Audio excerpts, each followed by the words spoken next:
Atenga ne mukukaba akaba agamba ate namugamba nyamba atampita buyisi. Ate nkugoza nkuyita kugamba kikuyamba.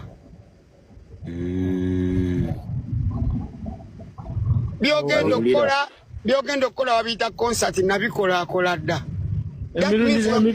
Nkugamba jangu mbangena ku advise ekintu kyemmanyi. Mwana mulenzi King Sam kwongera gena maaso n'okubanga akola okunyonyola okwenjawulo agamba nti mwana mulenzi aganago ba concert gye yakoze yagifunyemu oba teyagifunyemu wali mu kusooka ye yali amuyita olw'ensonga ye nga King Sam yali akozeeko concert wabula teyakoma kubanga akola concert ye mwana mulenzi King Sam concert ze yajja akola yagenda maaso n'okubanga azifunamu obanga azifunamu omusimbi ogutokomoka nabwe ekityo. Katate fane muzikola obukozi nali njikozeeko nenjifunamu Allah w'amaanyi jangu twegaidinge buno bulamu bwansi. Todda bbali gwe kulajanireyo bagambe kabampane mbugo kabira mu bantu bakusaasire.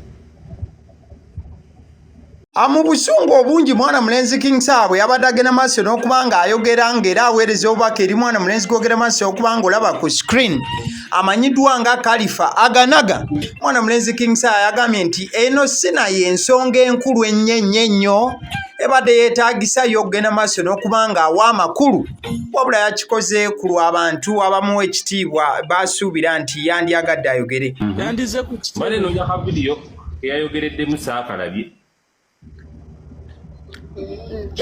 Justin chiwadde respect nencha dressing abantu banga bayinza okuba nga bawulira ebintu ng'ebyo. Naye si topic y'amaanyi above that. Wabula oluvannyuma lwabyo n'ebyagenze maaso n'okubanga bitambula ne show ya mwana mulenzi Khalifa Aganaga yagenze maaso n'okubanga ebeerayo. Mwana mulenzi King Sam mu bimu ku byayongedde maaso n'okubanga addressinga yayongedde okubanga akikaatiriza ne sekukaatiriza yenna n'atugamba nti byonna tusobola okugenda maaso n'okubanga tubikola byonna tusobola okugenda maaso n'okubanga tubyogera wabula amazima gali nti omutonzi waffe yasalawo. Togamba bana bagamba mbuno bebagira si bebagira. Mutonzi waffe yasalawo. Awano mwana mulenzi King Sam ng'emboozi eyongedde okubanga enyuma n'okuba nti egenda maaso n'okubanga egwa amakerenda mbuufu obumu oba obulala yagenze maaso n'okubanga alabula mwana mulenzi Khalifa Aganaga n'amugamba nti muganda wange olina okujja mpola mpola olw'ensonga ono King Sam gw'ogenda ofaafaagana naye amazima bw'atyo bw'ali. Ojja kwagala nkufaananire ng'abaki naye mutonzi waffe yasalawo. Yoyo saagwe yakusimba mu maaso gw'ogenda oweera ennemba naye ebbanga lyonna. Mwaka ku mwaka wiiki ku wiiki.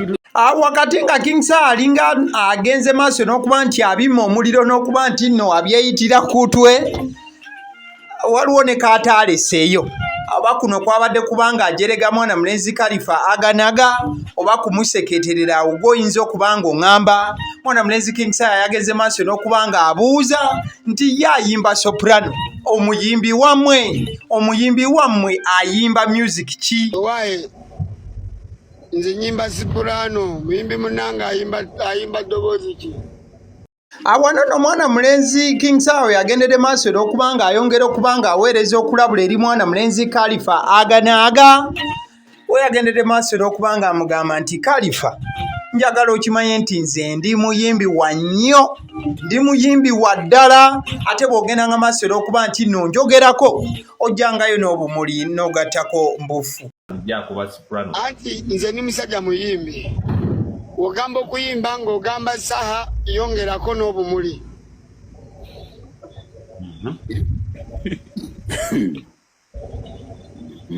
Okuyimba kuwa ekitiibwa. Kati abalala be bayimba bobogamu nabo bayimba. Nze kyenjogera tekirina gwe kizaala bwankugambye gwe kasoogera saha gattako obumuli. Awo kumanya mwana mulenzi ono Manisuru Semanda agonzogera maaso n'okubanga oyita King Sam wekituuka ku bintu bya music ajeewulira ne sekwewulira yenna era awulira nga ye kaguje kawaji kamenyo yagenze maaso n'okubanga agamba mwana mulenzi ono amanyiddwa nga Khalifa Aganaga nti nze King Sam ndi kika ky'omuyimbi ayinza okwata akayimbako. King Sam asobola okwata akayimba ka Aganaga. Gugamba nze muyimbi asobola n'okuyimba oluyimba lwo ne lukunyumira. Awakati nga mwana mulenzi ono King Sir ayongedde okuba nga agenda maaso era okuba nga akangaza ne ssekangaza yena era ng'ayongera okuba ng'aweereza mwana mulenzi Khalifa aganaga obubaka obw'enjawulo. Wakati wano yagendere maaso era okuba nga breakingamu n'atandika okuba ng'alangira abayimbi banne ekyatanudde abadde bamukyaziza ku live obudde obwo. Katuwagire Mudura nga 3. Agenda kubeera wa? Bayi Lugogo waliwo n'omwana ono Asidiki Vocals bonna tubawagire bonna bantu.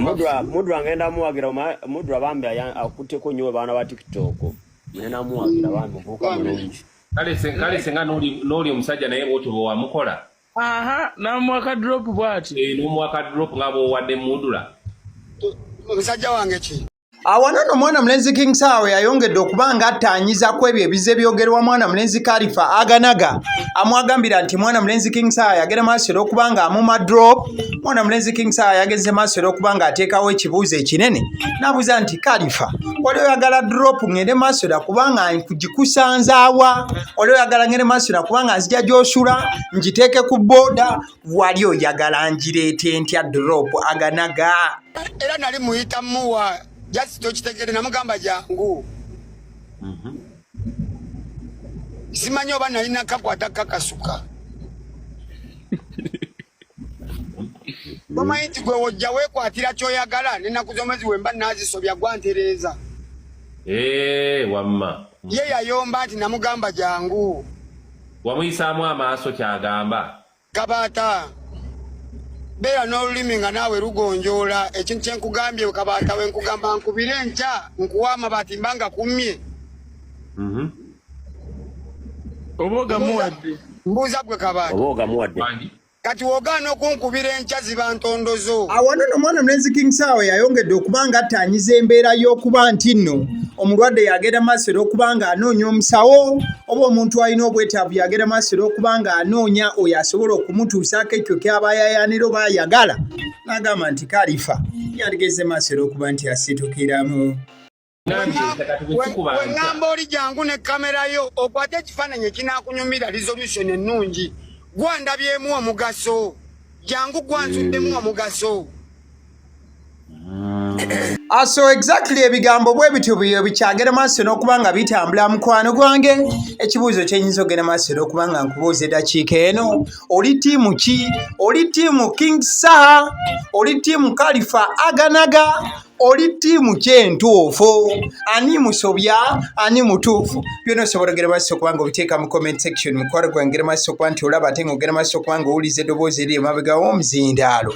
Gyenyinza okugamba nti siri mulala yenze yaba Siddiyo Omusunsuzi nkutegeeza ku bannaffe aba Alson Painters UG bano bakusiigira ennyumba y'ekirooto kyo kalangi nga bw'okeetaaga negenda maaso era okuba nti amasa enamba z'essimu ze zizoraba ku screen. Agalwa ye YouTube channel kw'oli mukwano gwange genda maaso era okuba nti olikinga video eno. Thank you.